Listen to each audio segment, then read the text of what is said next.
రాదురా ఏ విజయం నీ కోసం నా కోసం, ఎటుపోదురా నువ్వు చేసిన కష్టం ఎప్పటికైనా సొంతం.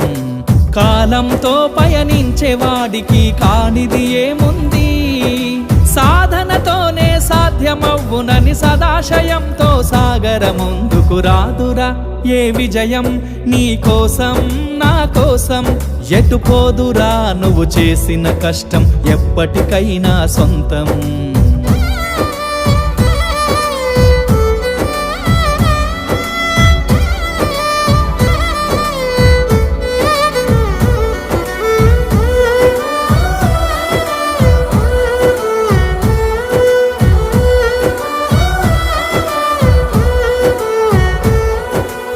ఆకాశంలో అలలాగా పోయే ఆ పక్షులనే చూడు, అనుకున్న గమ్యమెంతున్న